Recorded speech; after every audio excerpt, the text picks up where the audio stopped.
என் உயிர்க்கினிய உறவுகள் அனைவருக்கும் அன்பு வணக்கம். இது அட்வென்ச்சர்ஸ் இந்தியா வழங்கும் நமது தந்தி தொலைக்காட்சியின் மக்கள் முன்னாள். சொல்வதை தெளிந்து சொல்வோம், செய்வதை துணிந்து செய்வோம். மக்கள் முன்னாள். இது எல்லோரும் போற்றும் நிகழ்ச்சி மட்டுமல்ல, எல்லாவற்றையும் மாற்றும் எளிய மக்களின் புரட்சி. எனது அன்பு உறவுகளே, இன்றைய விவாதத்தில் நாம் இயற்கை வேளாண்மையை பற்றி பேச இருக்கிறோம். பெருகி வரும் மக்கள் தொகைக்கு ஏற்ப உணவு உற்பத்தி இருக்கிறதா? அதை உற்பத்தி செய்கிற நமது விவசாயிகளுக்கு போதிய வசதி வாய்ப்பு செய்து தரப்படுகிறதா, கிடைக்கிறதா? இன்றைய வேளாண்மை முறையிலே நமது மண் வளம் கெட்டு போய்விட்டது. இப்படியே தொடர்ந்து சென்றால் நமது மண் பாலைவனமாக மாறிவிடும் என்கிற அச்சம் இருக்கிறது. மறுபடியும் நாம் இயற்கை வேளாண்மை முறைக்கு மாறினால் இதுவெல்லாம் பாதுகாக்கப்படுமா என்பதை பற்றி நாம் பேச இருக்கிறோம். அதற்கு முன்பு இந்த காணொலியை காண்போம்.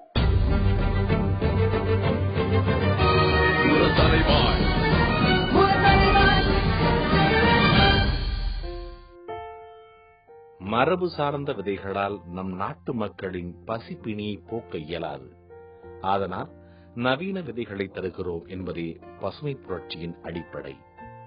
நவீன விதைகள் என்கிற மாய விதைகளை சந்தை பொருட்களைப் போல கிராமங்கள் தோறும் விநியோகித்தார்கள். இந்த மாய விதைகள் தண்ணீரை குடித்துக் கொண்டே இருக்கும்.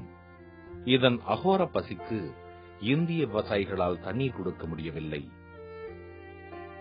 உடனே கமலை மாடுகளை விட்டுவிட்டு கடன் வாங்கி மோட்டார் வாங்கி பொருத்தினார்கள். அதுவும் சரிவரவில்லை. அதனால் மீண்டும் கடன் வாங்கி ஆழ்துளை கிணறுகளை வெட்ட கிளம்பி இறங்கினார்கள்.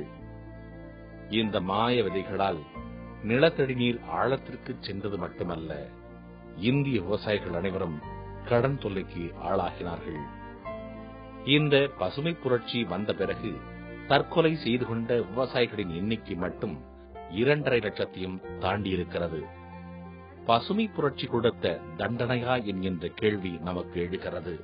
உண்மையில் பஞ்சம் வந்து மாண்டு போன மனிதர்களின் பட்டியலை விட பசுமை புரட்சியால் மாண்டு போன விவசாயிகளின் எண்ணிக்கை அதிகம் என்பதே சமூக ஆர்வலர்களின் குற்றச்சாட்டாக இருக்கிறது. நீரின் தேவையால் தான் நம் நாட்டில் பெரும் அணைக்கட்டுகள் கட்டுவது என்பது கருத்தாக்கத்திற்கு உள்ளானது. இதன் பின்னர்தான் நீர் பங்கீடு தொடர்பான பெரும் சர்ச்சைகள் உருவாகின. இந்த விதைகளின் வருகைக்கு பின் தான் பல இடங்களில் உழவர்கள் தண்ணீருக்காக வீதியில் இறங்கி போராட தொடங்கினார்கள். செயற்கை விவசாயத்தால் தாய்ப்பால், பசும்பால் கூட விஷமாகிவிட்டது. சுற்றுப்புறச் சூழலும் மாசுபட்டது. பசுமை புரட்சி செய்வதாக கூறி ரசாயனங்களை தாராளமாக்கிவிட்டார்கள். விவசாயத்தில் பயன்படுத்தப்படும் ஆர்கானிக் பாஸ்பெட்டிக் ரசாயனம் உடலில் கொழுப்பு சத்தில் தங்கி மூளை, மார்பகம், இடுப்பு பகுதிகளை பாதிக்கும். இரத்த சோகையை ஏற்படுத்தும். வயிற்றில் இருக்கும் குழந்தையை கூட அது பாதிக்கும். செயற்கை விவசாயத்தால் கிராமங்களில் இருந்த 75% விவசாயிகள் 56% குறைந்துவிட்டனர். ஸ்டான்போர்ட் பல்கலைக்கழகத்தின் சமீபத்திய ஆய்வு ஒன்றில் ஆர்கானிக் உணவுப் பொருட்களில் வழக்கமான முறையில் பயிரிடப்படும் பொருட்களை விட அதிக சத்தும் வைட்டமின்களும் இல்லை என்று தெரிவிக்கப்பட்டுள்ளது. முன்னொரு காலத்தில் மண்ணில் விளையும் உணவுப் பொருள் மனிதனுக்கும், தண்டுகள், இலைகள் கால்நடைகளுக்கும், அதன் வேர் பகுதி மீண்டும் நிலத்திற்கே உரமாகும். மக்களின் உடல் நலத்திற்கும் பொருள் நலத்திற்கும் அதிக தீங்கு விளைவிப்பதாக அமைந்துள்ள நவீன வேளாண்மை நாட்டின் பொருளாதாரத்தையும் பாழ்படுத்தி வருவதே நிதர்சனமான உண்மை.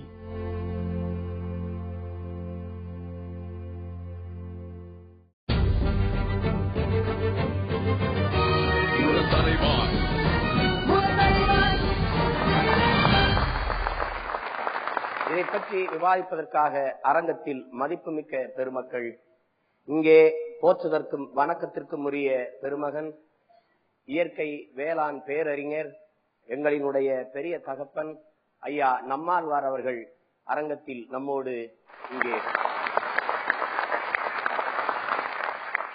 ஐயா ஜெகன் கருப்பையா அவர்கள், MS சுவாமிநாதன் அவர்களின் அறக்கட்டளினுடைய இளம் விஞ்ஞானி. இங்கே அரசலூர் ஐயா செல்வம் அவர்கள், தமிழ்நாடு இயற்கை விவசாயிகள் சங்கங்களுடைய கூட்டமைப்பின் ஒருங்கிணைப்பாளர்.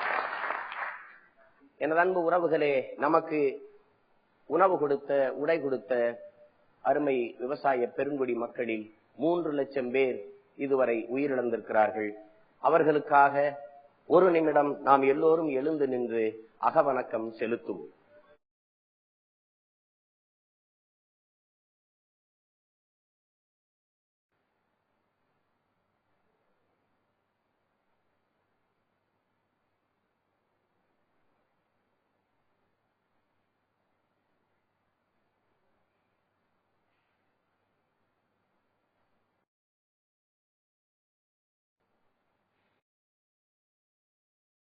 நிறைவு செய்வோம். ஐயா, இப்ப நம்ம இந்த இயற்கை வேளாண்மை முறையிலிருந்து மாறி வந்ததுனாலதான் நமது மண்ணின் வளம் இன்னைக்கு மலடாயிருக்குதா? ஏன்னா என்ன போட்டாலும் விளையாத ஒரு சூழல் இருக்குது. அப்படியே போட்டாலும் பயிர்கள் செடிகள் வளரும் போதே சீக்கோடுவே வளர்ந்து வர்றதா இருக்குது. முன்னாடி எல்லாம் நம்ம இந்த நோய்களுக்கு வேப்பம் புண்ணாக்க கரைச்சு தெளிப்போம். நான் பார்க்க வேப்பம் புண்ணாக்கு இதுல. ஆனா இன்னைக்கு என்ன பூச்சி மருந்து கொல்லியை போட்டாலும் அது பூச்சி சாகிறது அல்ல. அப்ப இதனாலதான் இந்த நம்ம மண்ணு மலடாகி போச்சா? என்ன காரணம்னு நீங்க நினைக்கிறீங்க? கொஞ்சம் இந்த இயற்கையை இன்னும் கொஞ்சம் விரிவா பார்த்தா கொஞ்சம் உபயோகமா இருக்கும்னு நினைக்கிறேன். பூச்சிகள்லாம் நமது நண்பர்கள். இந்த பூச்சிகளை பத்தி அந்த ஜப்பான் விவசாயி மசானோபு ஃபுகுவோகா சொன்னாரு, நானும் என் தோட்டத்து பூச்சி நண்பர்களுமாக சேர்ந்து பூச்சி தாக்காத ஒரு நெல் ரகத்தை கண்டுபிடித்து விட்டோம்னு சொன்னார்.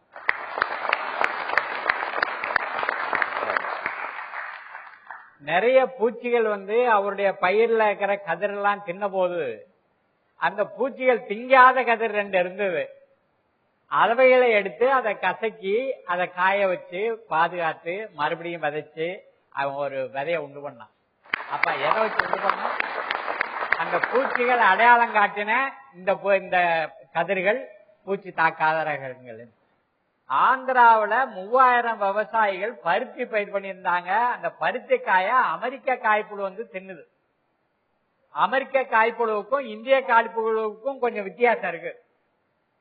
பருத்தியில இந்திய காய்ப்புழு என்ன செய்யுது, அந்த பருத்தி காய்க்குள்ள ஒரு உற்பத்தியாகி 4 அறையில 1 அறைய மட்டும் சாப்பிட்டு பஞ்சு வெடிக்கும் போது அது பறவையா வெளியில வரும். ஆனா அமெரிக்க காய்ப்புழு பாதி உடம்ப வெளியில வச்சுக்கிட்டு பாதி உடம்ப மட்டும் காய்க்குள்ள விட்டு எல்லாத்தையும் தின்னுட்டு அடுத்த காயை திங்கிறதுக்கு போகுது. இந்த காய்ப்புழுவை எந்த நஞ்சையும் தெளித்து கட்டுப்படுத்த முடியாத அந்த 3000 விவசாயிகள் வீட்டுல மிச்சம் வச்சிருந்த அந்த நஞ்சை எடுத்து குடிச்சாங்க. அவங்க செத்து போயிட்டாங்க. இவைகள் பூச்சிக்கொல்லிகளே இல்ல, இவைகள் ஆட்கொல்லிகள். பூச்சி சாவல.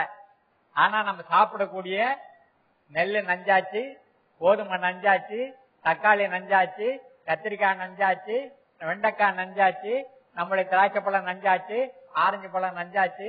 நஞ்சுகளையே சாப்பிட்டு நாமெல்லாம் அளப்பரிய நோய்களுக்கு ஆளாகி மருந்து கடைகள்ல நம்ம சம்பாதிச்ச பணத்தெல்லாம் செலவழிக்கிறோம். மருத்துவமனைகள்ல போய் படுத்துக்கிறோம். நம்ம சாவரவர்களும் நோயாளிகளாவே இருக்கிறோம். இந்திய மக்கள் தொகை எக்கேடு கேட்டாலும் பரவாயில்லை, எனக்கு லாபம் வேணும்னு நினைச்ச அந்த முதலாளிகளுடைய லாபத்தை அதிகரிப்பதற்காகவே இவைகள் பூச்சிக்கொல்லிகள் என்ற பெயர்ல விற்கப்படுகிறது. ஐயா, இன்னைக்கு நம்ம உணவு முறையால நம்ம குடிக்கிற தாய்ப்பாலே இன்னைக்கு நச்சா மாறி இருக்கிறத பாக்குறோம்.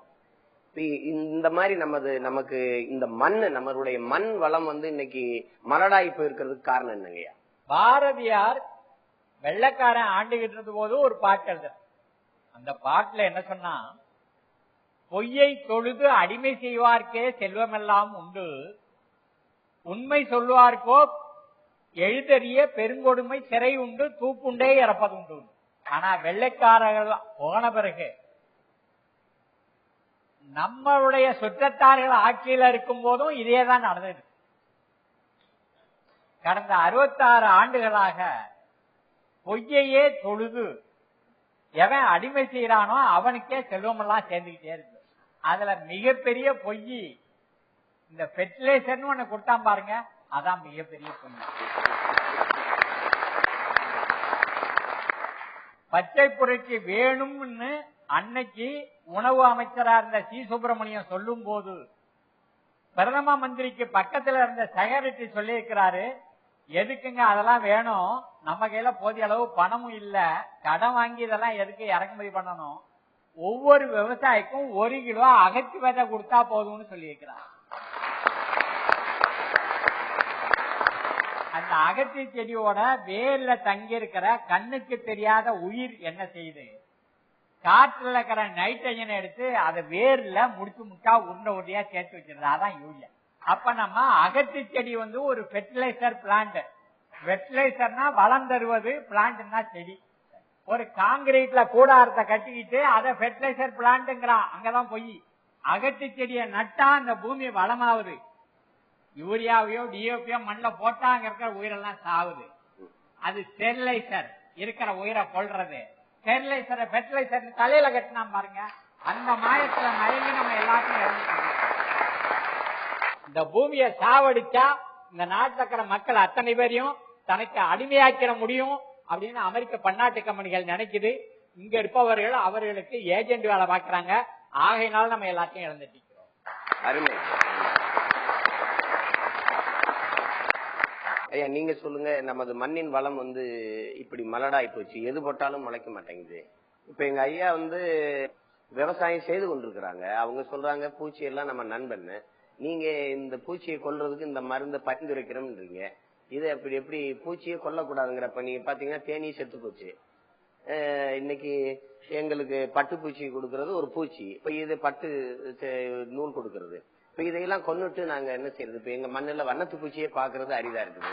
இப்ப இந்த பூச்சிகளை கொல்றதுக்கு இந்த மருந்து எப்படி இருக்கு?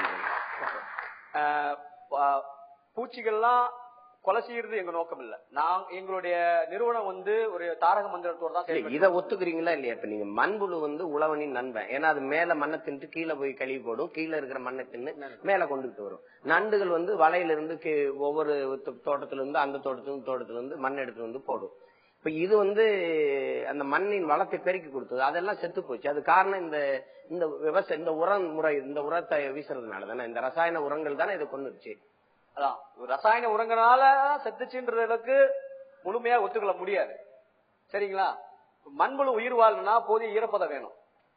அந்த ஈரப்பதம் இருந்தா தான் மண்புழு கொஞ்ச உயிர் வாழ முடியும். வறண்டு போச்சுன்னா, காஞ்சி போச்சு, தண்ணி இல்லை அப்படின்னும் போது மண்புழு எப்படி உயிர் வாழும்? அதுக்கு பூச்சிக்கொல்லி பயன்படுத்தலாம் செத்து போச்சுன்ற வாதம் வந்துட்டு அது நியாயமான தெரியலையே.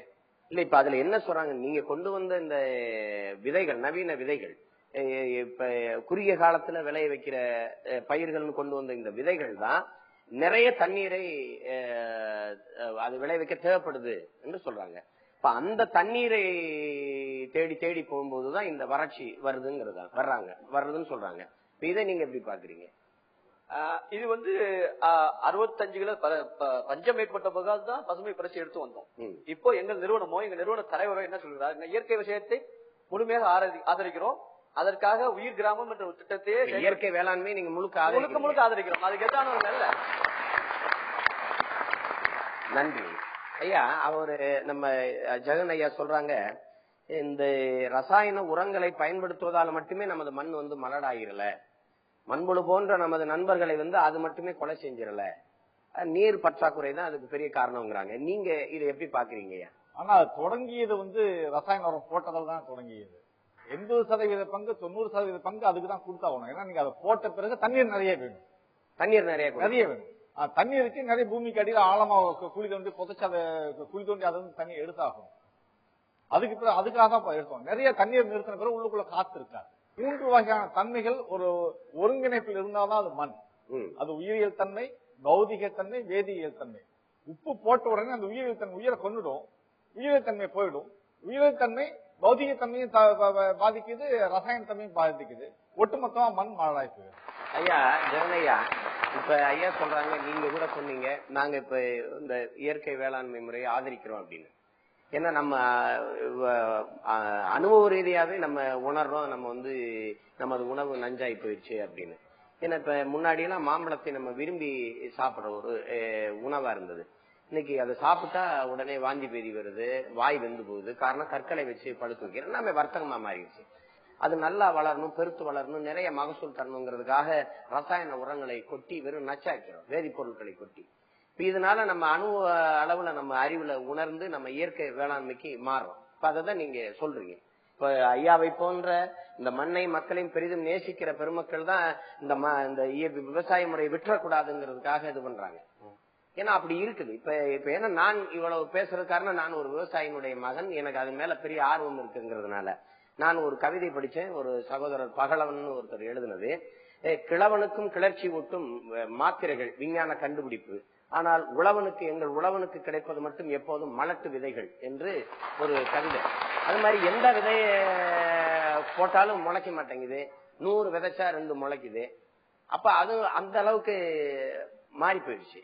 நான் முழுக்க இயற்கை விவசாயமே செய்து நம் மக்களுக்கு தேவையான உணவு உற்பத்தி தயார் செய்ய முடியுமா என்பது ஒரு கேள்விக்குறி. நாங்கள் இயற்கை விவசாயம் எதிரானவர்கள் அல்ல. ஒரு விஞ்ஞானம் என்பது அது நீண்ட ஆய்வு செய்ய முடிவில் தான், அதன் முடிவை பொறுத்து தான் நம்ம இல்ல. நீங்க ஐயா இடைமறிக்கிறதுக்கு மன்னிக்கணும். நீங்க பசியை போக்குறோங்கிறதுக்கு விஷத்தை உணவா கொடுக்க முடியாதுல்ல. இல்ல, நீங்க என்னை கேட்டா விஷத்தை குடிச்சு சாகிறதுக்கு பட்டினி கிடந்தே சாகலாமே. இது வந்து விவாதத்துக்கு ஒரு பொருளா பேசலாம். பட் அப்போது 1965 பட்டினி இருக்கும்பொழுது விஷமா கொடுக்கணும்ன்ற ஒரு நோக்கத்துக்காக நாங்க ஆரம்பிக்கல. நம்ம பாரத தேசம் பஞ்சம் பசி இல்லாம மக்கள் யாரும் இறந்து விடாம வாழணும்ன்றதுக்காக. பசி தீர்ந்திருக்கா? இப்ப பசி மக்கள் தொகை தேவையான உணவு உற்பத்தி தயார். பசி தீர்ந்திருக்குன்னா பசி தீர்ந்திருக்குதா தீரலையா என்பது ஆய்வின் அடிப்படையில் நம்ம முடிவு செய்ய வேண்டும். ஆனால் மக்கள் தொகைக்கு தேவையான உணவு உற்பத்தியை தயார் செய்துவிட்டோம். ஆய்வே தான் சொல்லுது 130 கோடி மக்கள் தொகை இருக்கிற இந்திய பெருநாட்டில் 40 கோடி மக்கள் ஒருவேளை சோத்துக்கு கூட வழி இல்லாம கஷ்டப்படுறாங்கன்னு சொல்லுது. இப்ப நீங்க இந்த பசுமை புரட்சியால உணவு பஞ்சம் தீர்ந்திருக்குன்னா 67 ஆண்டு கால சுதந்திர இந்தியாவுல இன்னைக்கு ஆண்டு கொண்டிருக்கிற அரசு உணவு பாதுகாப்பு மசோதா கொண்டாருது. இப்பதான் எங்க சோத்தை பத்தியே கவலைப்படுது. அப்ப அது பசி பஞ்சம் தீர்ந்து போச்சுன்னா அந்த மசோதாவே தேவையில்லையே. அப்படின்னா அது தீரலைன்னு தான் அர்த்தம். இலவச அரிசி கொடுக்கப்படுவதும் உணவு பாதுகாப்பு மசோதா கொண்டு வருவதும் இந்த பஞ்சத்தை தீர்க்கல, பசியை தீர்க்கல. இந்த பசுமை புரட்சி பயனற்று போயிட்டுங்கிறதான காட்டுது. இல்ல, பயனற்று போயிட்டு அது சொல்ல முடியாது இல்லையா? எப்படி எந்த ஆதாரத்தை வச்சு பசுமை புரட்சி ஃபெயிலியர் சொல்ல முடியும்? சரி, வெற்றினா இப்ப இந்த நிலை ஏன் இருக்குது? இந்த உணவு பாதுகாப்பு மசோதா கொண்டு வர வேண்டிய அவசியம் அது வந்துட்டு ஒரு இடைவெளி இருக்கிறது. உணவு உற்பத்தி பண்ணி ஒரு இடத்துல குவிந்து கிடக்கிறது, அது கரையாக போய் சேரல. ஏன் சேரல? அந்த ஏன் சேரல? அது சேராததுக்கு சில அரசியல் ரீதியான சில பிரச்சனைகள் இருக்கலாம். அதை கொண்டு போகக்கூடிய நல்ல திட்டங்கள் தீட்டாமல் இருந்திருக்கலாம். இந்த இடைவெளினால்தான் நாங்க 40% உணவு இல்லாம உற்பத்தி செய்யறவனுக்கும் அது போய் சேர வேண்டிய மக்களுக்கும் இடையில இவ்வளவு இடைவெளி ஏன் வருதுன்னு கேட்க. அந்த இடைவெளியை குறைக்கிறதுக்கு அரசு கொள்கை ரீதியாக முடிவெடுக்க வேண்டும். இது எனது நிறுவனமோ எனது தலைவனுடைய நன்றி. அரசினுடைய கொள்கை பிள்ளைன்னு ஐயா சொல்றாங்க. ஒரு இடத்துல போதுமான அளவு உணவு பொருட்கள் உற்பத்தி செய்யப்படுது. ஆனா உணவுக்கான தேவையோடு பசியோடு பட்டினியோடு எங்கேயோ உழைக்கும் மக்கள் இந்த நாட்டின் மக்கள் இருக்கிறாங்க. ஆனா இடையில அது போய் சேரல. நீங்க சொன்ன மாதிரி பலாயிரக்கணக்கான டன் எடையுள்ள இது உள்ள உணவுப் பொருள் சேமிப்பு கிடங்குல இருக்கும்போது அதை எளிதென்று வீணாகுன்னு நாட்டினுடைய உயர்ந்த நீதியை சொல்லக்கூடிய உச்ச நீதிமன்றம் சொன்ன போது கூட அதை பிரதமர் மறுத்துத்தான் பேசினாங்க. எங்களுடைய கொள்கை முடிவு நிர்வாகத்தில் நீங்க தலையிடாதீங்க. இல்ல, இன்னும் கொஞ்சம் கூர்ந்து கவனிச்சுன்னா ஒரு முரண்பாடான நிலைமை தெரியும். இந்த உணவு விளைவிக்கிறதெல்லாம் ஒரு பக்கத்துல இருக்கு, பட்டியல இருக்கவங்க எல்லாம் இன்னொரு கோடியில் இருக்காங்கலாம் ஒண்ணுமே கிடையாது. எங்கே உணவு விளைவிக்கப்படுகிறதோ அங்கேயே பட்டினியும் இருக்கிறது. நிலத்தில் நேற்று வரைக்கும் விவசாயியா இருந்தவர் நீ கூலிக்காரனாக இருந்திருக்காரு. நேற்று வரைக்கும் அவருக்கு உணவு உத்தரவாதமா இருந்தது. குறைந்தபட்சம் ஏதாவது ஒண்ணு கிடைச்சது அவர் நிலத்துல. இந்த அவர் கூலி வேலை செஞ்சு குறைக்க வேண்டியதாக இருக்கு. இப்ப இந்த கொள்கை மாற்றங்கள்லாம் இருக்கு பாருங்க, நவீன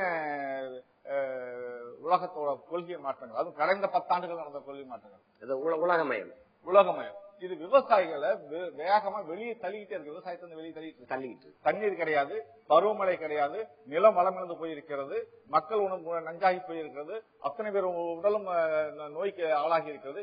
இத்தனைக்கும் சேர்ந்துதான் ஒரு பிரச்சனை தீர்வு பார்க்க வேண்டும். அது ஒரே ஒரு தீர்வு, இயற்கை விவசாயத்துக்கு வருவது மட்டும்தான்.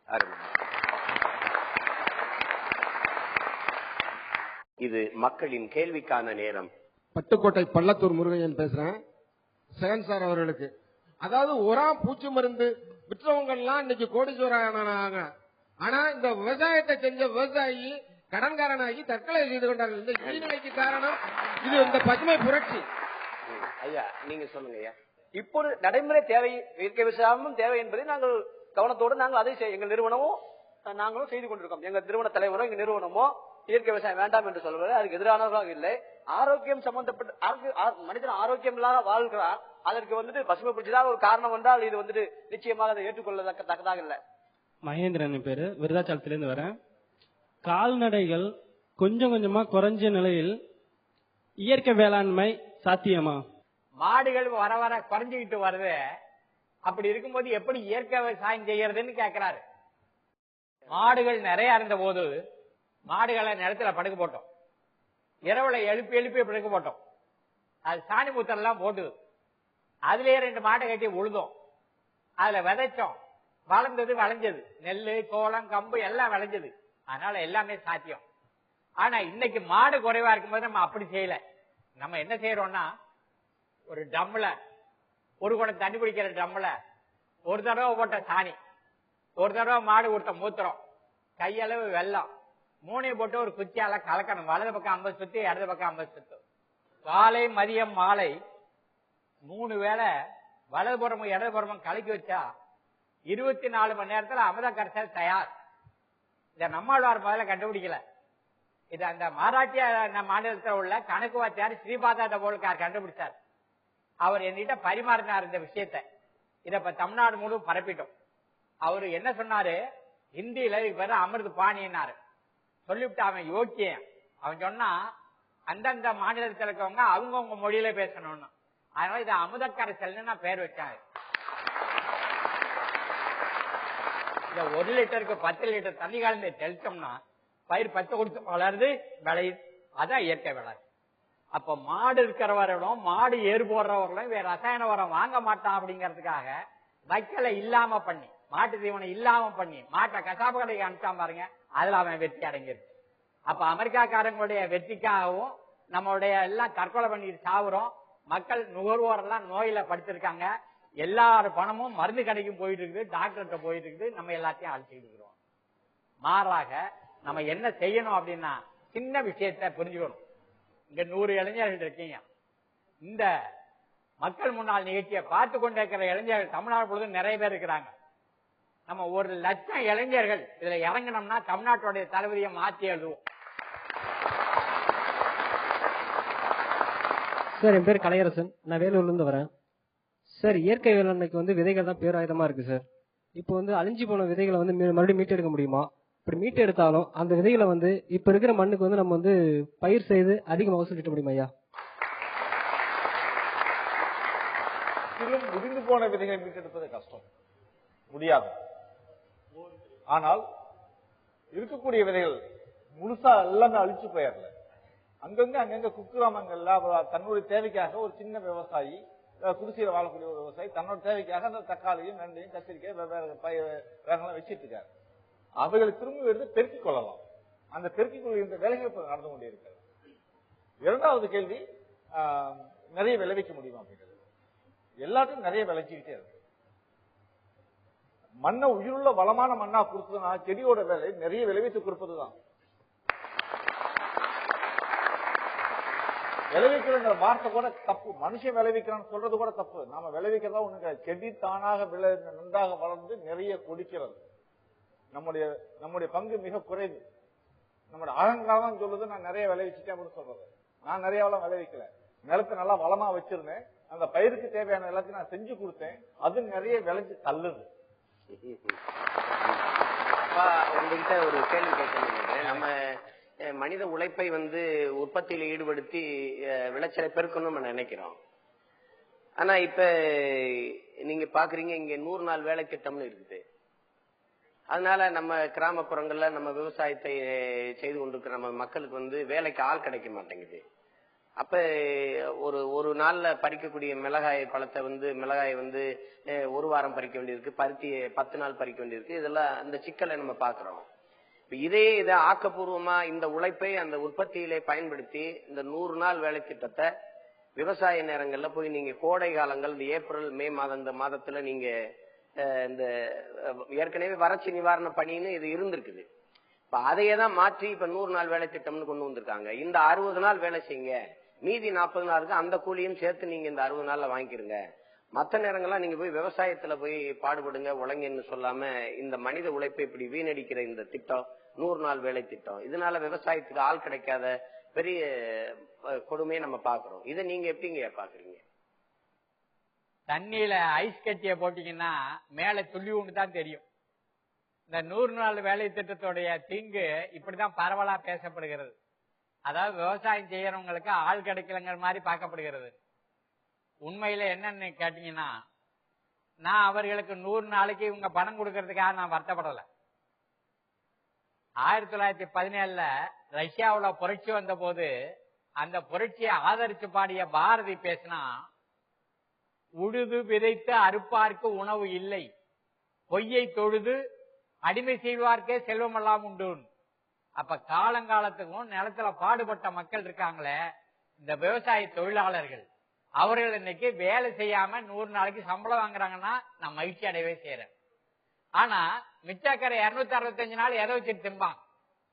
ஆகையினால் நான் என்ன நினைக்கிறேன் அப்படின்னா, அரசியல் அமைப்புல கீழ்மட்டத்துல இருக்கிறது கிராம சபை. அந்த கிராம சபை முடிவு பண்ணணும் இந்த 100 நாள் எந்த காலத்துல இருக்கணும். அப்போ விவசாயம் நடக்கிற காலத்துல இந்த 100 நாள் வேலை வாய்ப்பு இருக்க கூடாது. அப்போ விவசாயம் நடக்கிற காலத்துல வேற இடத்துல தொழில் செய்வார்கள், அங்க ஒரு வருவாய் வந்துடும். அது விவசாயம் நடக்காத நேரத்துல இன்னொரு 100 நாளைக்கு நீங்க கொடுக்கலாம்.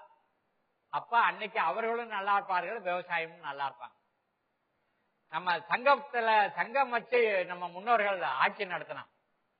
அந்த சங்கப்புலவர் என்ன சொல்றாங்கிறத காது கொடுத்தான். அதுல ஒரு சங்கப்புலவன் பாடினான், மனிதர்கள் உணவு இல்லாம வாழ முடியாது. உணவு எனப்படுவது நிலத்தோடு நீரே. நிலத்துல நீரை சேர்த்துட்டோம்னா உணவை விளைய வச்சலாம், அது ஒன்றும் பெரிய காரியம் இல்லை. அப்படியானா எங்க பார்த்தாலும் ஏரி குளங்களை வெட்டணும். யாரெல்லாம் ஏரி குளங்களை வெட்டினாங்களோ அவருடைய ஆட்சியெல்லாம் நீடிச்சிருந்துச்சு. யாரெல்லாம் அந்த ஏரி குளங்களை பராமரிக்கலையோ அவருடைய ஆட்சியெல்லாம் முடிஞ்சு போச்சு. அப்படி ஒரு புலவன் பாட்டு பாடியிருக்கான். ஆகையினால இந்த 100 நாள் வேலை வாய்ப்பை பயன்படுத்திக்கிட்டு எங்கெல்லாம் வரத்து வாய்க்காலை சுத்தம் பண்றது, எங்கெல்லாம் வடிகால் வாய்க்காலை சுத்தம் பண்றது, எங்க பார்த்தாலும் புதுசா குளங்கள் வெட்டுறது, அந்த இருக்கிற குளங்களை ஆழப்படுத்துறது, அதுல இருக்கிற வண்டல்கள் எடுத்துக்கொண்டு போய் விவசாய நிலத்துல சேர்க்கறது, இவர்களுடைய ஒவ்வொரு நிலத்திலையும் மழை நீர் சேமிக்கிறது, ஒரு குட்டா வெட்டுறது, வெற்ற மண்ணை மேட்டில போட்டு அதுல பல மரங்களை நடுறது. இப்படி வாழ்ந்தா நம்ம வாழும் கிராமங்களை உருவாக்குவோம். வாழும் கிராமங்களை உருவாக்குவது அடுத்த 5 ஆண்டுகளே நம்முடைய மொத்த வேலையா இருக்க போகுது. இதுல வந்தாக்கா அரசு இதை காது கொடுத்து கேட்டா இந்த அரசு இருக்கும், இல்லாட்டியும் அரசு இருக்காது. வழக்கறிஞர் நல்லக்கீரை என்ற இயற்கை விவசாய அமைப்பிலிருந்து வந்திருக்கேன். எனது கேள்வி திரு ஜெகன் அவர்களுக்கு, பொதுவா நீங்க உணவு பற்றாக்குறையினாலதான் இந்த பசுமை புரட்சிக்கு வித்திட்டோம்னு சொல்றது வரலாற்று ரீதியான பொய். இந்த தமிழ்நாட்டோடையும் இல்ல, ஒவ்வொரு மண்ணுக்கும் சொந்தமான இந்த சிறுதானியங்கள் சொல்லக்கூடிய கேழ்வரகு, கம்பு, சோளம், திணை, குதிரைவாளி, இந்த மாதிரியான உணவுப் பொருட்கள்ல எந்த விதமான ஆராய்ச்சியும் நீங்க செய்யறது இல்ல. அப்போ மக்கள் வெறும் அரிசியவே தின்னு ஊட்டச்சத்து குறைபாடாக செத்து போறதுதான் உங்களுடைய நோக்கமா? ஏன் சிறுதானியங்கள் மத்தியான ஆராய்ச்சிகளை செய்யல, அதை மக்கள் சாப்பிடுறதுக்கும் நீங்க வலியுறுத்தல? விவசாயிகளை அதை செய்யறதுக்கான எந்த முயற்சியிலும் நீங்க ஈடுபடலையே, அது ஏன் கேட்க?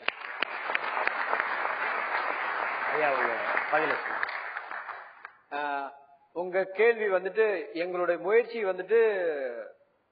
அரிசி கோதுமையில மட்டுமா எங்களுடைய முழு கவனமும் செலுத்துறோம், மற்ற சிறுதானியங்கள் மேல செலுத்தல் சொல்றீங்க. இதுக்கு நீங்க MS சுவாமிநாதன் ஆராய்ச்சி நிறுவனம் என்னென்ன பணிகளை ஈடுபட்டு இருக்கிறதுன்றது நீங்க தெரியாம அறியாமல் தான் நீங்க பேசுற நான் புரிஞ்சுக்கிட்டேன். ஏன்னா எங்க ஆராய்ச்சி நிறுவனத்துல மட்டும் 6 துறைகள் இருக்குது. கடல் சார்ந்த ஒரு ஆராய்ச்சி, பல்லுயிர் பரவல், அதை சொல்ற பத்தியா நீ சிறுதானியம் சொல்றது, பல்லுயிர் பயோடைவர்சிட்டி சொல்ற அந்த துறையில இந்த மாதிரி வேலைகளை செஞ்சுட்டு வராங்க. பயோடெக்னாலஜி, ஈகோ டெக்னாலஜி, உயிர் கிராமம், இயற்கை விவசாயத்தை பயன்படுத்துறோம். கடைசியா ஒரு துறை 6வது துறை இன்ஃபர்மேஷன் எஜுகேஷன் கம்யூனிகேஷன், தகவல் கல்வி மற்றும் தொடர்பு துறை.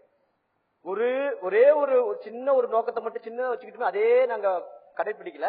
நீங்க உங்க புரிதல் தவறாக இருக்குது. நாங்க அனைத்து பயிர்களிலுமே எங்களுடைய கவனம் செலுத்துகிறோம். அதை குறித்து ஆய்வுகளையும் செய்கிறோம். அதுக்கான வளர்ச்சி விரிவாக்க பணிகளும் நாங்கள் தொடர்ந்து ஈடுபட்டு தான் வருகிறோம். சுழற்சி முறை பயிர்களை நாங்கள் ஊக்குவிக்கிறோம். ஊடுபயிர் முறையை வைக்கிறோம். ஒரே விதமான பயிர்களை நம் விவசாயம் செய்யணும்னா மண்ணின் திறமை கெடுவதற்கு அது ஒரு வாய்ப்பாக இருக்கிறது. ஆக ஊடுபயிர் முறையை நாங்கள் ஊக்குவிக்கிறோம். சுழற்சி முறையா இந்த நெல்லா அடுத்த கரும்பு கோதுமை இப்படி சுழற்சி முறையான பயிர்களை நாங்கள் ஊக்குவிக்கிறோம். ஐயா, இப்ப இயற்கை வேளாண்மையை நம்ம வலியுறுத்தி கொண்டிருக்கிறோம். இப்ப பெருகி வரும் இந்த மக்கள் தொகைக்கு ஏற்ப தேவையான உணவை அந்த இயற்கை வேளாண் முறையில் நம்ம உற்பத்தி செய்து விட முடியுமா? 2 பகுதியா இதை பிரிச்சுடுவோம். இன்னைக்கு ரசாயன விவசாயத்தின் மூலம் எல்லாருக்கும் சாப்பாடு போட்டாச்சா அப்படின்னு ஒரு கேள்வி இருக்கு. அதுக்கு முடியலன்னு சொல்லியிருக்கோம். ஆனா இந்த விலங்குகளை எல்லாத்தையும் பிரித்து கொடுத்திருந்தால் ஏறத்தால் எல்லாருக்கும் கிடைக்கும். பிரச்சனை அது அல்ல. இயற்கை விவசாயத்துக்கு திரும்பினா எல்லாருக்கும் சாப்பாடு போட முடியுமா? அப்பதான் கேள்வி. இயற்கை விவசாயத்துக்கு திரும்பினால் நிறைய விளைகிறது என்கின்ற காரணத்தினாலேயே எல்லோரும் நிறைய விவசாயிகள் இயற்கை விவசாயத்துக்கு வந்து கொண்டே இருக்கிறார். நிறைய விளையுதுங்கிற காரணத்துக்காக. நன்றி. நான் அப்பாட்ட கேட்கிறேன். அப்பா, நீங்க சொல்லுங்க. இப்ப நம்ம இயற்கை வேளாண் முறைக்கு திரும்புறோம். அதை வலியுறுத்தி நீங்க தொடர்ச்சியா நம்ம மக்கள்கிட்ட சொல்லிக்கிட்டு வர்றீங்க. அதை நிறைய பின்பற்றுறாங்க. நம்ம இளைஞர்கள் எல்லாம் விவசாயத்துக்கு வரணும்னு நம்ம வலியுறுத்துறோம். ஆனா இன்னைக்கு நீங்க பாத்தீங்கன்னாப்பா, விவசாயம் படிக்காதவர்கள் செய்யற ஒரு தொழில் அப்படிங்கிற ஒரு பார்வை இருக்குது. பள்ளிக்கூடத்திலேயே வகுப்பிலே சரியா படிக்காத மாணவனை நீ எல்லாம் மாடு மேய்க்க தாண்டா லாய்க்கு என்று ஆசிரியர்களே திட்டுறதை நம்ம பாக்குறோம். ஆனா டென்மார்க்ல மாடு மேய்ச்சி அந்த நாடு நல்ல நாடா இருக்குது. இப்ப இது இந்த முறையே தப்பா இருக்கு. அதாவது ஒரு படிப்பறிவில்லாத கல்வியறிவற்றவன் செய்யற ஒரு வேலைங்கிறதுனால நீங்க பாத்தீங்கன்னா 10 ஏக்கர் 2 ஏக்கர் வச்சு விவசாயம் செய்யறவனுக்கு பொண்ணு கொடுக்க மாட்டேங்கிறாங்க. ஆனா வெளிநாடுல போய் ஒட்டகம் மேய்ச்சாலு அல்லது பீடா பான்பராக்கு வித்தா கூட தொழிலதிபர்னு இங்க தாம்பரம் நிறைய தங்கத்தை வச்சுக்கிட்டு பொண்ணு காத்திருக்கிறேன். 2வது, இப்ப எல்லாம் நம்ம நெல் விளைஞ்ச இடத்துல கல் விளைஞ்சு நிக்கிறது. வயக்காடெல்லாம் ரியல் எஸ்டேட்டுங்கிற பேர்ல பிளாட் போட்டு வித்துக்கிட்டு இருக்கிறான். இப்ப இந்த நிலையிலப்பா இப்ப இந்த இயற்கை வேளாண் முறைக்கு திரும்பினாலும் விளை வைக்க நிலைமை இல்லாத நிலைமை நமக்கு வந்துரும் போல இருக்குது. இதை நீங்க எப்படி பாக்குறீங்க? உண்மையான மக்களாட்சி இந்த நாட்டுல மலரும் போது இன்னைக்கு எதெல்லாம் ரியல் எஸ்டேட்னு கல்லு நட்டு வச்சிருக்கிறானோ அதெல்லாம் மீட்டெடுத்து மறுபடியும் விவசாயம் செய்யற உழவர் கையில ஒப்படைக்கணும். காலங்காலத்துக்கும் மாடு மேய்க்கிறவர்களை அல்லது நடவு நடுறவர்களை அர்ப்பணிக்கிறவர்களை அன்ஸ்கில்டு லேபருங்கிறான், தேர்ச்சி அற்றவர்கள்ங்கிறான். எந்த மந்திரியாவது 3 மணி நேரம் அங்க இடுப்பா வளைச்சு அங்க நாத்து நட முடியுமான்னு பாத்துருவோமா? எந்த பாராளுமன்ற உறுப்பினராவது மம்புட்டி பிடிச்சா அந்த வரப்பை வெட்டிடுவானா? ஒரு வரப்பை வெட்டிடுவானா? ஓரமா வெட்டிடுவானா? கலப்பைய பிடிச்சு அந்த மாட்டுக்கால கொழுப்பு ஆத்தாம ஒரு வளையம் வந்துட முடியுமா அவங்களால? ஆகையினால விவசாயத்தை நலிய வைப்பதே இவர்கள் கொள்கையாக ஆரம்பத்திலேருந்தே வச்சிருந்திருக்காங்க. அதன் காரணமா தான் என்ன பண்ணிருக்கிறான், பைசா செலவு இல்லாம இந்த விவசாயத்தை செலவு மிகுந்த விவசாயத்தை மாத்தணும். இதை திட்டமிட்டு செய்திருக்கிறார். இந்தியாவில் விவசாயிகள் தற்கொலை செய்து கொண்டிருக்கிறார்களே என்று சொல்லி அந்த துணை திட்ட கமிஷன் தலைவர் அலுவாலியாவிட்ட கேட்கிறார். மாண்டேகோ அலுவாலியாவிட்ட இந்தியா டுடே பத்திரிகை நிருபர் கேட்கிறார். அலுவாலியா என்ன சொன்னாரு, corporate agriculture has come to age அப்படிங்கிறான். கம்பெனி விவசாயம் வயசுக்கு வந்துருச்சுங்கிறான். அப்போ கம்பெனி விவசாயத்தை இந்தியா முழுவதும் பரப்புறதுக்கு வெளியில நாட்டில் இருக்கிற கம்பெனிகளுக்கு 4000 5000 ஏக்கரா கொடுக்கணும்னா இந்தியாவில் இருக்கிற விவசாயிகள் நிலத்தை விட்டு வெளியேறணும். அதைத்தான் பிரதம மந்திரி சொன்னாரு, விவசாயிக்கு வருவாய் வரணும்னா நிலத்தை விட்டு வெளியேறு அப்படின்னு சொன்னார். இப்போ தமிழ்நாட்டுல 1/3 நம்முடைய தேவையான அரிசி தஞ்சாவூர், திருவாரூர், நாகப்பட்டினம் மாவட்டத்தில் உற்பத்தி ஆகுது. எல்லா இடத்திலையும் கூட்டு குடிநீர் திட்டம்னு சொல்லி தமிழ்நாட்டுல 2/3 மனிதர்கள் காவிரி தண்ணி குடிக்கிறான். 11 மாவட்டங்கள்ல 2 கோடி விவசாயிகள் விவசாயம் பண்ணி இருக்கிறோம். வீராணம் தண்ணி தான் சென்னையில இருக்கவங்க அத்தனை பேரும் குடிச்சிருக்காங்க. மந்திரி, எம்எல்ஏ, எம்பி எல்லாரும் சாப்பிட்டு இருக்காங்க.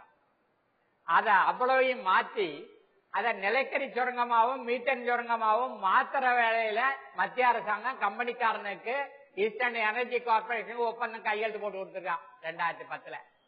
அப்போ இந்தியாவுல எல்லாரும் சாப்பிடணும் இந்த அரசாங்கம் திட்டம் வச்சிருந்தாக்க நெல் விளையிற களஞ்சியத்தை வந்து நிலக்கரி சுரங்கமா மாத்துவாங்களா? ஆகையினால இப்ப இருக்கிற அரசு நம்முடைய அரசு இல்ல, மந்திரி நம்ம மந்திரி இல்ல, நம்ம எம்எல்ஏ இல்ல, நம்ம எம்பி இல்ல. நம்ம எம்எல்ஏ, நம்மள எம்பி, நம்ம மந்திரி, நம்மளுடைய ஆட்சியெல்லாம் இனிமேல் தான் வரணும். வரும்போது இந்த நிலம் விவசாயிகள் கையில இருக்கும். எங்க பேரு ஜெகநாதன். நான் 3 ஆண்டு காலமாக இயற்கை விவசாயம் பண்ணிட்டு இருக்கேன். ஒரு 40 வகையான கீரைகள் செஞ்சுட்டு இருக்கோம், நல்ல கீரைன்ற ஒரு அமைப்புல. இன்னொரு பதிவு நான் இங்க வச்சிருக்கேன். தந்தில அந்த ஒரு செய்தி, இந்தியாவுடைய 3வது மிகப்பெரிய பணக்காரர் யாருன்னு பாத்தீங்கன்னா இன்னைக்கு சன் பார்மோன்ற ஒரு கம்பெனி கேன்சருக்காக மருந்து கண்டுபிடிச்சதா சொல்றாங்க. மருந்து கூட கண்டுபிடிச்சு ப்ரூவ் பண்ணல, கொஞ்சம் நாட்களை அதிகரிச்சிருக்காங்க. மருந்து கம்பெனி தான் வந்து 3வது மிகப்பெரிய பணக்காரர் இந்தியாவில் இருக்காங்க. அப்போ தேவை என்ன அப்படின்னு பாத்தீங்கன்னா மிகப்பெரிய தேவை இயற்கை விவசாய விளைபொருட்களுக்கு இருக்கும் பட்சத்துல ஏன் விவசாயிகள் இயற்கைக்கு மாற மாட்டேன்றாங்க? ஒண்ணும்ல, இன்னும் நிறைய மக்களுக்கு செய்தி போக வேண்டியது. அவர்களுக்கு கொண்டு செல்வதற்காக தான் இந்த மக்கள் முன்னாள் நிகழ்ச்சி இன்றைக்கு நடந்துகிட்டு இருக்குது. திட்டத்துல எண்டோசல்பானை தடை பண்ணாங்க. இந்த எண்டோசல்பான் உற்பத்தி பண்ற அந்த குஜராத் முதலாளி ஆண்டுக்கு 10,000 கோடி ரூபாய்க்கு வரவு செலவு பார்க்கிறான். கேரளாவுல சொர்க்கம்னு ஒரு பகுதி, அந்த கர்நாடகத்தை ஒட்டின பகுதி, காசர்கோடு பகுதி, அங்க இந்த கேரளா அரசாங்கத்துக்கான 12,500 ஏக்கர்ல முந்திரி காடுகள் இருந்துச்சு. இந்த முந்திரி காடுகள்ல எண்டோசல்பானை வந்து அந்த பூக்கர் நேரத்துல தெளிக்கிறதுக்கு அரசாங்கம் ஒப்பந்தம் கையெழுத்து போடுது. அவங்க தெளிச்சதுனால கடந்த 25 ஆண்டுகளா அங்க பிறக்கிற குழந்தைகள்லாம் குணமா பிறக்குது. 5 வரலுக்கு பதிலாக 4 விரல் இருக்கு. உடம்பு அப்படியே இருக்கு, தலை மட்டும் பெருசாகிட்டே இருக்கு. ஒரு கால் குட்டையா இருக்கு, ஒரு கால் நீட்டமா இருக்கு, கால்கள்லாம் கொப்பளமாவே இருக்குது. இந்த பால் உறுப்புகள் இடம் மாறி கிடக்குது. அப்படியே தோல் முழுதும் கேன்சரா இருக்குது. பெண்கள் வந்து மாதவிளக்கு கோளாறுகள்ல தவிச்சு இருக்கிறாங்க. எங்க பார்த்தாலும் அபார்ஷன். இவ்வளவு செஞ்சு அந்த மக்கள் போராடி உச்ச நீதிமன்றம் இன்னைக்கு தடை விதிச்சிருக்குது. எதுக்கு தடை விதிச்சிருக்கு? எண்டோசல்பானுடைய உற்பத்திக்கும் உபயோகத்துக்கும் தடை விதிச்சிருக்கு. ஆனால் கேரளாவில் இருக்கிற தனியா முந்திரி மரம் வச்சிருக்கிற எவனும் அதுல விஷம் தெளிக்கல. அரசாங்கமும் கம்பெனியும் கை ஓட்டு விட்டதுனால இவ்வளவு பெரிய சீரழிவு அங்க சந்திச்சிருக்கிறோம். இப்ப ஏன் தமிழ்நாட்டில் அதை சுட்டி காட்ட முடியலன்னா, அங்க எண்டோசல்வான் மட்டும்தான் தெளிச்சான். அத போல இங்க 65 சாமான தெளிச்சுக்கிட்டு இருக்கிறான். புற்றுநோயாளிகளுடைய எண்ணிக்கையில தமிழ்நாடு முதல் இடத்துல இருக்குது. ஈரோடு மாவட்டங்கள்ல முதல் இடத்துல இருக்குது. எங்க பார்த்தாலும் புற்றுநோயாளிகள், எங்க பார்த்தாலும் அபார்ஷன், எங்க பார்த்தாலும் கைகால் வழங்காம ஊனமா பிறக்கிறது, எங்க பார்த்தாலும் ஆண்மலடு இன்னைக்கு பெருசா நினைச்சிருக்கிறதா இருக்கு. இதெல்லாம் எதனால நடக்குது அப்படின்னு சொன்னா, அரசாங்கத்துடைய கொள்கை அந்த முதலாளிகளை காப்பாத்துறதா இருக்கு. உச்ச நீதிமன்றத்தில் வழக்கு வரும்போது இந்திய உணவு மந்திரி சரத்பவார் என்ன சொன்னாரு? எண்டோசல்பானை தடவு பண்ணா நாடு முழு பஞ்சத்தில் செத்து போயிடும் அப்படின்னு சொன்னார். ஒண்ணு நடக்கலையா? அப்போ எல்லாரையும் அந்த கம்பெனிகள் தங்களுடைய கையில இருக்கிற பணத்தை உள்ள தள்ளி லஞ்ச லாவணியத்தினால ஊழலாக்கிட்டாங்க. ஊழலற்ற சமுதாயம், ஊழலற்ற தமிழகம் நமக்கு வேணும்னு சொன்னா உழவர்கள் உண்மையை புரிஞ்சுக்கொள்ளணும், நுகர்வோரும் உண்மையை புரிஞ்சுக்கணும். நுகர்வோர்கள் நஞ்சில்லாத சாப்பிடும். ஆகையினால மக்கள் வந்து மேலும் மேலும் இவைகளை உணர்ந்து தங்களுடைய பாதையை மாத்திக்கணும். அப்படி மாத்திக்கணும்னு நோக்கிறதுனாலதான் தந்தி தொலைக்காட்சி மக்கள் முன்னாள் நிகழ்ச்சியில இந்த விஷயத்த முன் வச்சிருக்கு. இப்ப பருவமழை இல்லாத போயிடுச்சு, நமக்கு மழை இல்ல. நீங்க பாத்தீங்கன்னா ஐப்பசி கார்த்திகெல்லாம் நல்ல மழை பெய்யும். நம்ம பொங்கலுக்கு அறுத்துட்டு வந்து புது நெல்லை குத்தி பொங்க வச்சோம். இப்ப அப்படி இல்ல. பொங்கலுக்கு ஏதாவது இலவசமா அரிசி கொடுப்பாங்களான்னு காத்து கிடக்குற நிலைமைக்கு வந்துட்டோம். இப்ப இந்த நிலையில நம்ம இயற்கை வேளாண்மை உற்பத்தி முறையில நம்ம போதுமான அளவுக்கு அந்த விளைச்சலை மகசூலை எடுக்க முடியுமாப்பா? 2 விஷயம் பார்க்கலாமே. நம்ம முன்னோருடைய ஞானம் இருக்கு பாருங்க, அது உலகத்துக்கே சோறு போடும். எப்ப நிலத்துல ரசாயனத்தை போட்டீங்களோ அப்ப தண்ணி நிறுத்திக்கிட்டே இருக்கணும், இல்லன்னா சரி செத்து போயிடும். எப்ப ரசாயனத்தை போடாம கால்நடை கழிவுகளையும் தாவர கழிவுகளையும் கம்போஸ்டையும் போட்டீங்களோ அது ஈரத்தை கோத்து வச்சுக்கும். அது போதுமானது பாரம்பரிய நெல் ரகத்துக்கு. அருமை அருமை அருமை. இதற்கு மேல நம்முடைய புஞ்சை தானியங்கள் இருக்குது. சோளம், கம்பு போன்ற புஞ்ச தானியங்கள்ல மாவு சத்து இருக்குது, புரதம் இருக்குது, கொழுப்பு இருக்குது, தாதுப்புகள் இருக்குது, வைட்டமின் இருக்குது. அதனால இவைகள் ஊட்டமிகு தானியங்கள். இந்த ஊட்டமிகு தானியங்களை ஏன் இவர்கள் ஊக்குவிக்கலன்னா அவைகள் ரசாயன உரம் வாங்கறது இல்ல, அவைகளை பயிர் பண்ணி ரசாயன உரம் விற்காது. ஆகையினால ஒவ்வொன்றிலும் இருக்கிற அந்த அரசியல் உண்மையை நம்ம மக்கள் புரிஞ்சு கொண்டார்கள்னா மக்கள் நமக்குன்னு ஒரு பாதையை வகுத்துக் கொள்வார்கள். வணக்கம் ஐயா, என்னோட பேர் ரமேஷ், வெள்ளச்சேரி பகுதியிலிருந்து வந்துருக்கேன். என்னோட கேள்வி நம்மாழ்வார் ஐயா கிட்ட. ஐயா வணக்கம் ஐயா. இந்தியா வல்லரசு நாடுன்னு சொல்லியிருக்கோம், விவசாயம் தான் இந்தியாவோட முதுகெலும்புன்னு சொல்றோம். ஆனா நம்மளால முடியாததை சின்ன நாடான பூட்டான் இயற்கை வேளாண் துறையில தன்னை நிலைநிறுத்திருக்கு, சாதிச்சிருக்கு. நம்ம இவ்வளவு வளங்கள் இருந்தும் நம்மளால ஏன் அதை சாதிக்க முடியல? நம்மளுடைய பிரதம மந்திரில இருந்து திட்ட கமிஷன் தலைவர்ல இருந்து அத்தனை பேரையும் அமெரிக்காவில இருந்து இறக்குமதி பண்ணிருக்கோம்.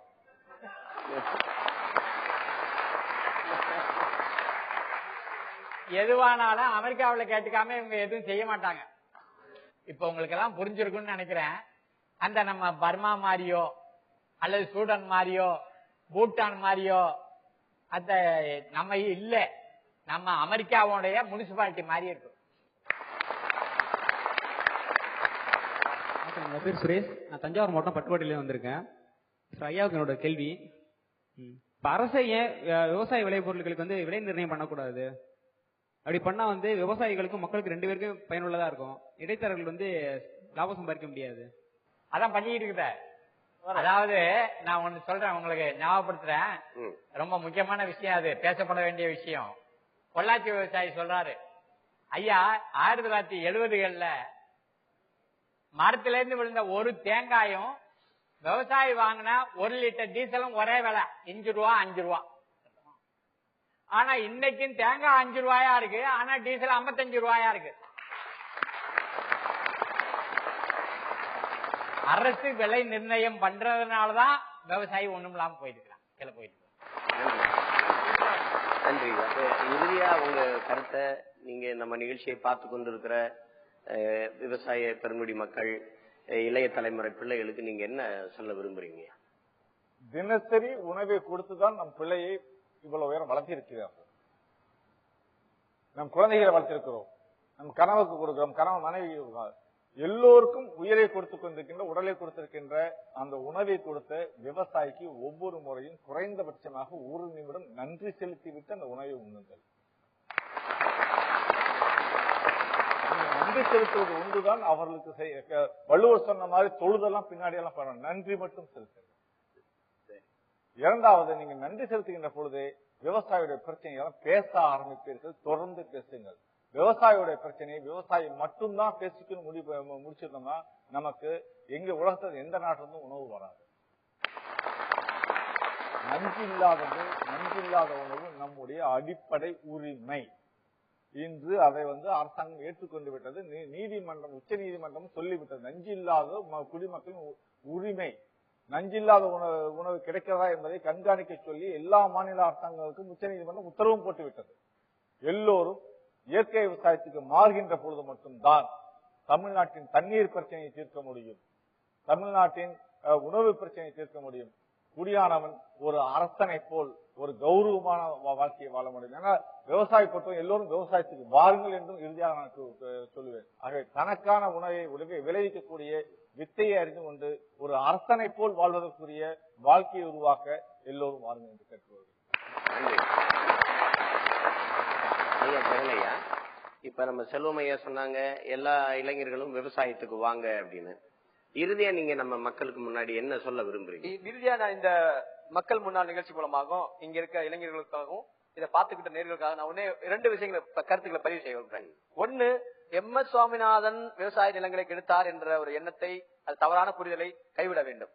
2வது, இயற்கை விவசாயத்தை நாங்கள் எங்க நிறுவனம் ஆதரிப்பது இல்லை என்ற கருத்தை நீங்கள் அதை நிறுத்திவிட வேண்டும். நாங்கள் ஒரு நாணயத்துக்கு 2 பக்கங்கள் போல இயற்கை விவசாயமும் தேவை, ரசாயன விவசாயமும் தேவை. அப்படி செய்தால் மட்டுமே வளர்ந்து வருகிற மக்கள் தொகைக்கு ஏற்ப உணவு உற்பத்தியை தயார் செய்ய முடியும் என்பதை மட்டும் நான் பதிவு செய்ய விரும்புறேன். அதை தாண்டி எங்க நிறுவனம் விவசாயத்தை மட்டுமே குறிப்பாக நாங்கள் இலக்காக நாங்கள் வேற பணி செய்யவில்லை. வேறு ஒரு 7 துறைகளிலே நாங்கள் பணி செய்து ஆய்வு, விரிவாக்கம் மற்றும் வளர்ச்சி 6 சம்பந்தப்பட்ட நிகழ்ச்சிகளை நாங்கள் செய்து கொண்டிருக்கிறோம். இது இளைஞர்கள் நீங்கள் எக்ஸ்போசர் விசிட் கல்லூரியிலிருந்து நிறைய மாணவர்கள் எங்க நிறுவனத்தை பார்வையிடுகிறாங்க, விவசாயிகளை பார்வையிடுறாங்க, பயிற்சிக்கு வர்றாங்க, தொடர்பு ஏற்படுத்தி கொடுக்கும். இது போன்ற மக்கள் பணிக்காக மட்டுமே எங்க நிறுவனம் செயல்படுகிறது. இதில் மக்கள் பங்கேற்புடன் மட்டுமே செயல்படுகிறது என்பதை மட்டும் நிகழ்ச்சி தெரிவித்துக் கொண்டு நன்றி வச்சிருக்கேன்.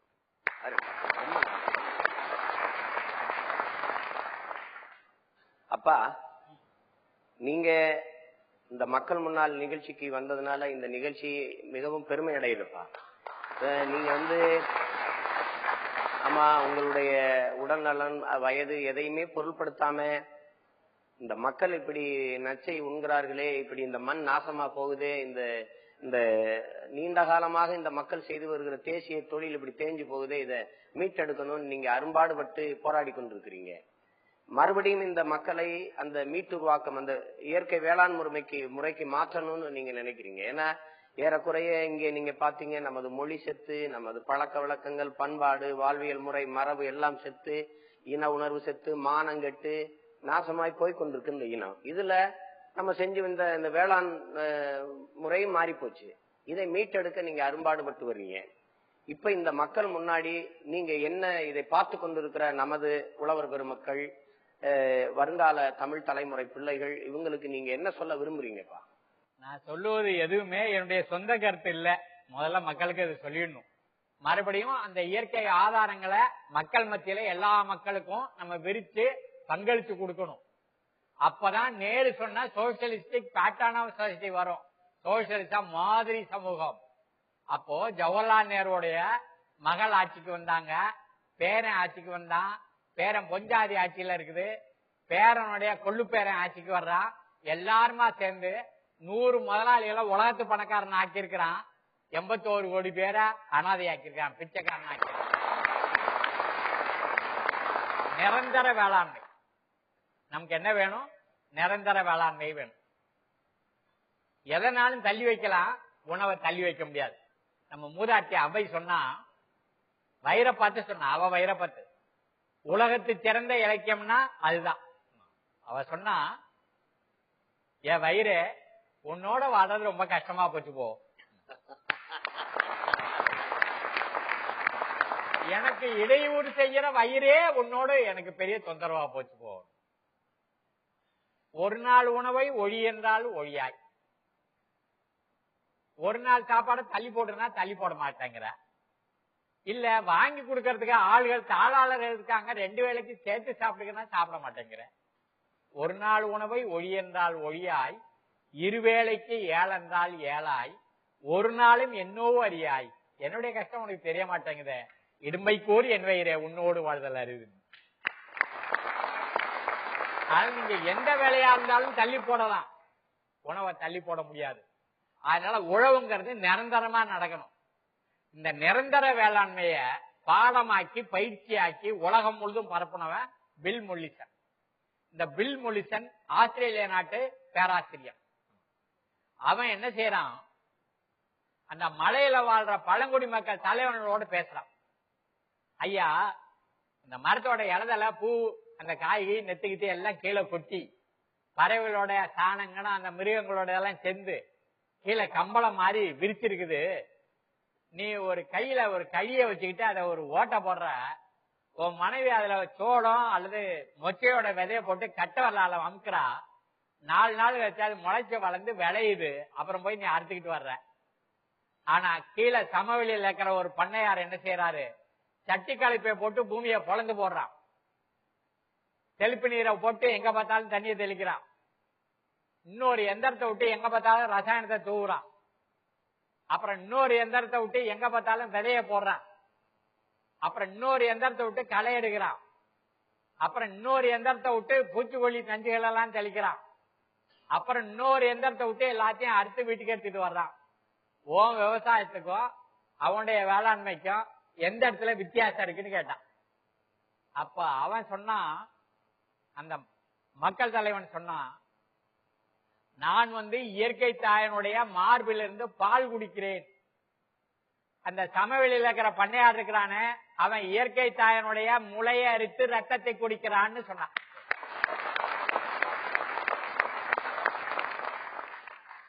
ஆயிரத்தி 1965 தொடங்கி இதுவரை நடந்திருக்க அத்தனையுமே இயற்கை தாயனுடைய முளையறுத்து ரத்தம் குடிக்கிற காரியங்கள் தான்.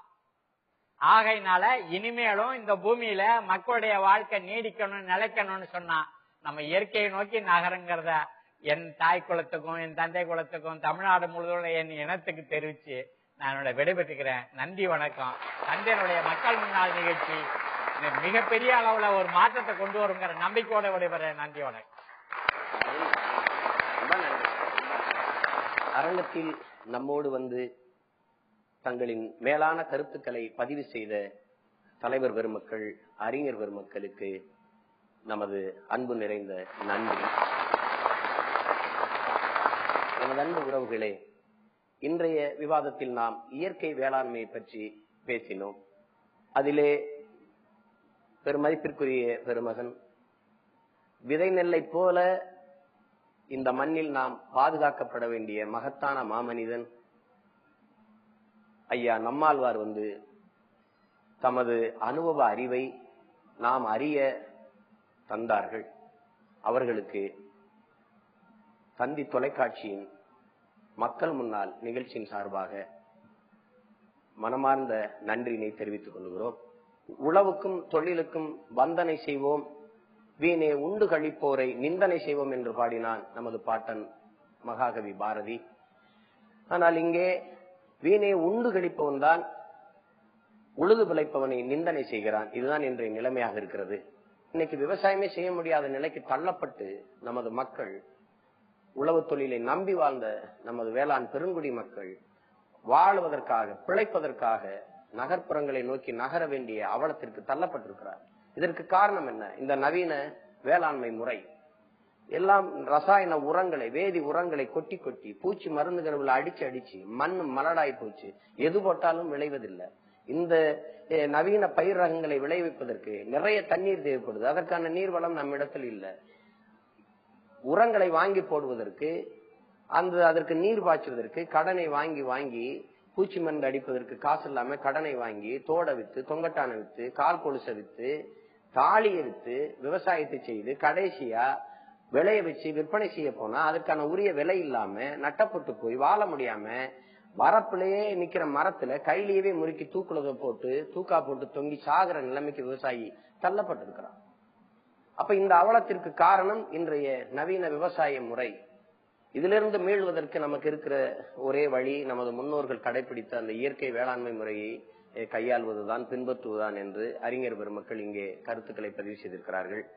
தனி ஒரு மனிதனுக்கு உணவில்லை என்றால் ஜகத்தினை அழித்திடுவோம் என்றால் நமது பாட்டன் பாரதி. ஆனால் நம்ம நாட்டுல 40 to 45 கோடி மக்களுக்கு சாப்பாட்டுக்கு வழி இல்லைங்கிறாங்க. அப்ப நம்ம எத்தனை ஜகத்தை போய் அழிக்கிறது?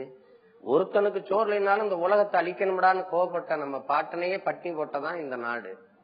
இந்த அவலங்களை விளக்குகிற வாய்ப்பாக மதிப்பிற்குரிய அண்ணன் மக்களிசை பாடகர் கே குணசேகரன் அவர்கள் பாடுவார்கள்.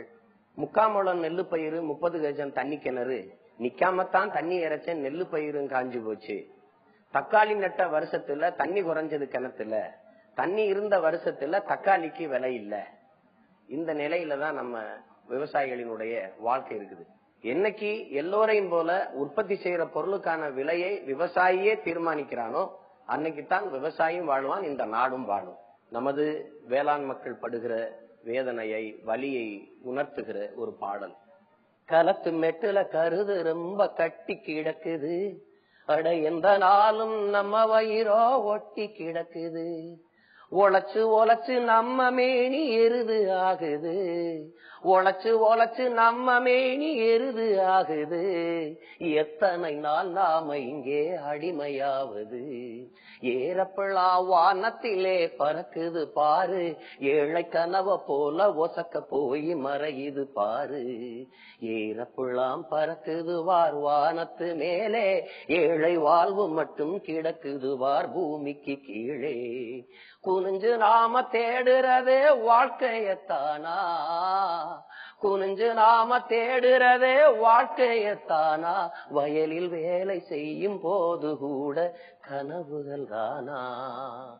மனிதா மனிதா இதை மாற்ற வேண்டாமா, நம்மை வாட்டி வதைக்கும் கொடுமைகளை விரட்ட வேண்டாமா. மனிதா மனிதா இதை மாற்ற வேண்டாமா. மாற்றம் என்பது மானிட தத்துவம். மாறாது என்ற சொல்லை தவிர மற்றவை அனைத்தும் மாறிவிடும் என்றார் மாமேதை மார்க்ஸ். என் உயிருக்கினிய உறவுகளே, நாளைய என் தமிழ் சமூகத்தை வலிமையான வளமையான தமிழ் சமூகமாக மாற்றி படைக்க காத்திருக்கிற இளைய புரட்சியாளர்களே, எல்லோரும் இணைந்து இந்த நிலையை மாற்றுவோம். இயற்கை வேளாண்மையை போற்றுவோம். மீண்டும் இன்னும் ஒரு விவாதத்தில் உங்களோடு இணையும் வரை உங்கள் அனைவருக்கும் எனது புரட்சிகரமான வாழ்த்துக்களும் வணக்கமும். மக்கள் முன்னாள்.